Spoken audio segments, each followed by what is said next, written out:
अब देखते हैं बेटा टर्मिनल वेलोसिटी। टर्मिनल वेलोसिटी क्या होता है?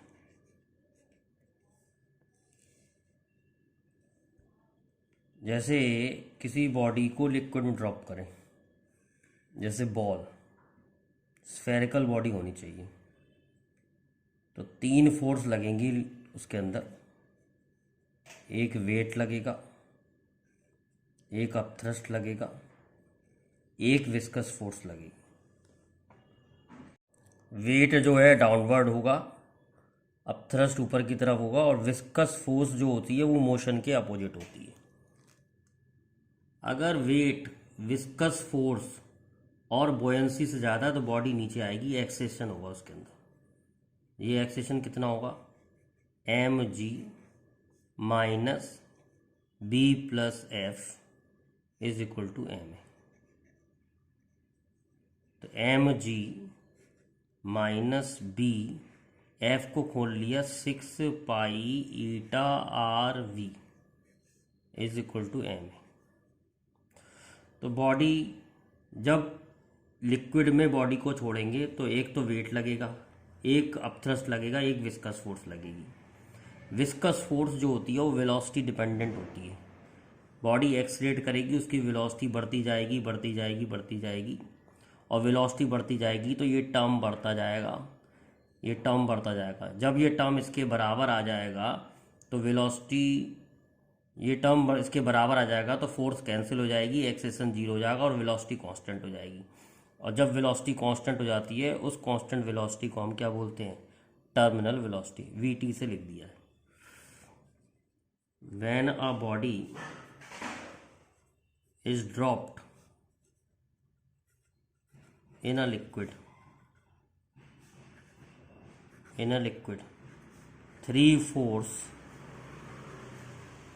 three force acts on it: weight, upthrust, viscous force.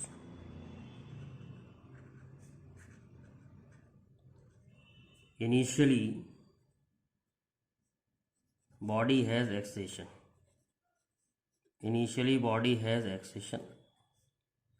Its speed increases.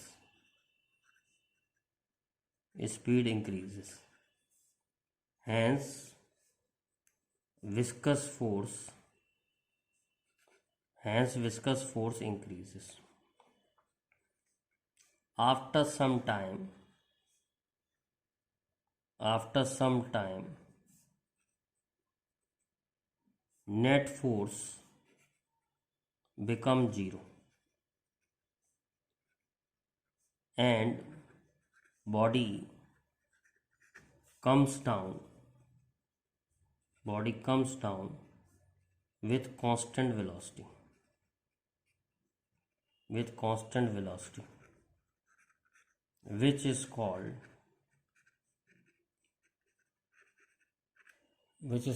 Terminal velocity. तो हमें टर्मिनल वेलोसिटी निकालने के लिए क्या करना पड़ेगा? एक्सेशन को जीरो रखना पड़ेगा। तो हमारा फार्मूला है M G minus B plus 6 pi eta R V T. जब टर्मिनल वेलोसिटी हो जाएगी तो एक्सेशन जीरो हो जाएगा। एम को खोल लिया, 4/3 pi R cube into density, D density of body है, माइनस अपथ्रस्ट फोर्स का फॉर्मूला वी डी जी होता है, जिसमें डी जो होता है डेंसिटी ऑफ लिक्विड है, तो मैंने डी डैश ले ली, density of liquid, into gravity, plus 6 pi eta R V T is equal to zero. ये सॉल्व करके आ जाएगा 4/3 pi R cube D G minus 4/3 pi R cube D dash G is equal to 6 pi eta R V T. V T terminal velocity है। Solve करेंगे, 4/3 pi R cube common आ जाएगा, G common आ जाएगा, D minus D dash is equal to 6 pi eta R V T. R एक R से cancel हो जाएगा, स्क्वायर बचेगा, पाई भी कैंसिल हो जाएगा। सॉल्व करेंगे तो टर्मिनल वेलोसिटी का फॉर्मूला आ जाएगा 2/9 R square D minus D dash G upon eta, जिसमें डी है density of body, D dash है density of liquid, density of liquid, D dash है डेंसिटी ऑफ लिक्विड। तो हम देख रहे हैं टर्मिनल वेलोसिटी प्रोपोर्शन है आर स्क्वायर के, रेडियस के स्क्वायर के। इस पे एक बहुत इंपॉर्टेंट क्वेश्चन आता है, उसको ट्राई करते हैं।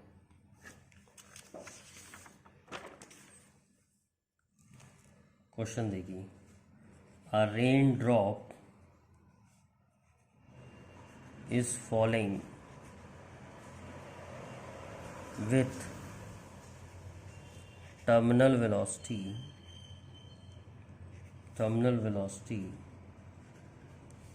2 meter per second. Two such raindrop combine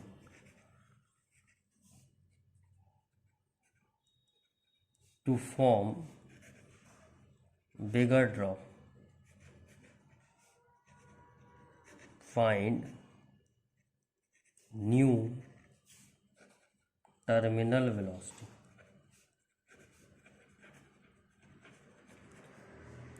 तो हमें मालूम है टर्मिनल वेलोसिटी प्रोपोर्शन होती है आर स्क्वायर के। तो VT1 upon VT2 is equal to R1 square upon R2 square, ये फॉर्मूला लगेगा। अब पहले रेडियस R1 है, दो ड्रॉप कंबाइन करके बड़ी ड्रॉप बन गई, तो 2 वॉल्यूम सेम होगा, तो दो ड्रॉप का वॉल्यूम हो गया 2 into 4/3 pi R1 cube is equal to 4/3 pi R2 cube. 4/3 pi cancel हो गया, 2 की power 1/3 R1 cube is equal to R2 cube, sorry 2 की power R1 cube is equal to R2 cube. तो 2 की power 1/3 R1 is equal to R2, ये आ गया। अब आपको क्या करना है, इसमें रखना है पहले टर्मिनल वेलोसिटी 2 है, बाद में टर्मिनल वेलोसिटी VT2 है, पहले रेडियस R1 है, बाद में रेडियस है 2 की पावर 1/3 R1 की पावर 2। सॉल्व करेंगे 2 इंटू 2 की पावर 2/3 आ जाएगा VT2। तो इस तरीके से हमने टर्मिनल वेलोसिटी निकाली। बहुत इंपॉर्टेंट क्वेश्चन है, बहुत सारे कंपटीशन एग्जाम में आया है, ठीक है, ध्यान रखना। एक क्वेश्चन और करते हैं टर्मिनल वेलोसिटी का। With what terminal velocity, with what terminal velocity will air bubble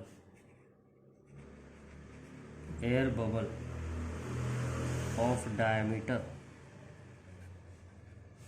0.8 mm rise in a liquid of viscosity 0.15 Newton second per meter square and specific gravity 0.9, specific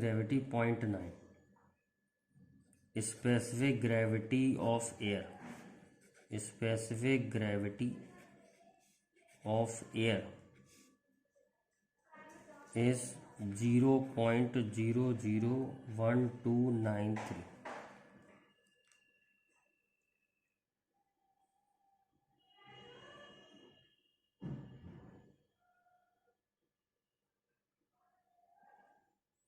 तो सबसे पहले हम फार्मूला लगाते हैं। हमने क्या फार्मूला ड्राइव किया था, टर्मिनल वेलोसिटी का फार्मूला लगाया था 2/9 R square D minus D dash G upon ईटा।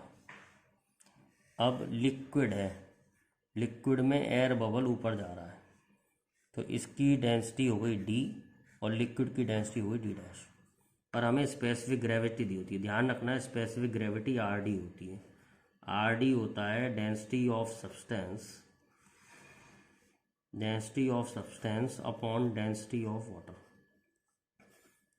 तो अगर आपको स्पेसिफिक ग्रेविटी दी है तो उसे आप डेंसिटी ऑफ वाटर से मल्टीप्लाई करके आप निकाल सकते हैं density of substance.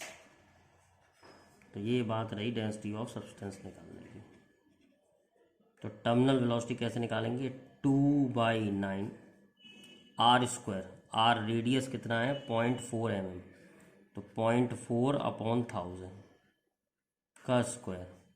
D density of air bubble है, डेंसिटी ऑफ एयर दे रखी है 0.0093, स्पेसिफिक ग्रेविटी दे रखी है 0.001293। तो स्पेसिफिक ग्रेविटी को जब मैं 1000 से मल्टीप्लाई कर दूंगा यानी 1.293 हो जाएगी, तो ये डेंसिटी बन जाएगी एयर की। ऐसी डेंसिटी ऑफ लिक्विड निकालनी होगी तो उसे भी 1000 से मल्टीप्लाई कर दूंगा, 1000 से मल्टीप्लाई कर दूंगा। डेंसिटी ऑफ लिक्विड दे रखा है 0.9, तो 900 हो जाएगी, 900 हो जाएगी डेंसिटी ऑफ लिक्विड। तो D minus D dash G upon ईटा, ईटा कितना दे रखा था 0.15, कुछ नहीं करना है, वैल्यू पुट करनी है। टर्मिनल वेलोसिटी निकालने के लिए 2/9, रेडियस 0.4 दे रखा है, 0.4 अपॉन 1000 का square. D density of air bubble 1.293 minus density of liquid into gravity 9.8 upon eta 0.15। इन सब चीज़ों को सॉल्व करके आंसर निकालेंगे तो आंसर नेगेटिव में आएगा। नेगेटिव साइन ये दिखा रहा है कि जो एयर बबल है वो ऊपर जाएगा। हमने बॉडी के नीचे जाने की टर्मिनल वेलोसिटी निकाली थी, पर नेगेटिव साइन ये दिखा रहा है कि एयर बबल जो है वो आपका ऊपर जाएगा, -2.09 10⁻³ मीटर पर सेकेंड। टर्मिनल वेलोसिटी के बारे में एग्जाम्पल्स भी बता सकते हैं।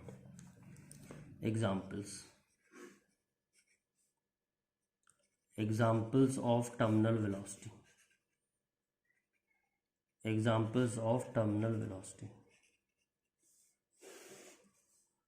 पहले बॉडी जैसे rain drop come down with terminal velocity, rain drops come down with terminal velocity, rain drop terminal velocity से नीचे आते हैं। जब रेन ड्रॉप स्टार्ट करते हैं मोशन करना तो उनकी वेलोसिटी तेज होती है, धीरे धीरे करके विस्कस फोर्स आ जाती है, विस्कस फोर्स बढ़ती जाती है और फिर वो कांस्टेंट वेलोसिटी से नीचे आते हैं, उसे हम कहते हैं terminal velocity. Similarly parachutist comes down with terminal velocity. Parachutist जब कूदता है तो उसकी पहले वेलोसिटी बढ़ती जाती है और फिर वो कांस्टेंट वेलोसिटी से नीचे आता है, उसे टर्मिनल वेलोसिटी कहते हैं। ये टर्मिनल वेलोसिटी ग्राफ है, पहले वेलोसिटी बढ़ती जाती है फिर वेलोसिटी कांस्टेंट हो जाती है। इस कांस्टेंट वेलोसिटी को ही हम टर्मिनल वेलोसिटी कहते हैं। टाइम के संग ये ग्राफ आता है टर्मिनल वेलोसिटी का।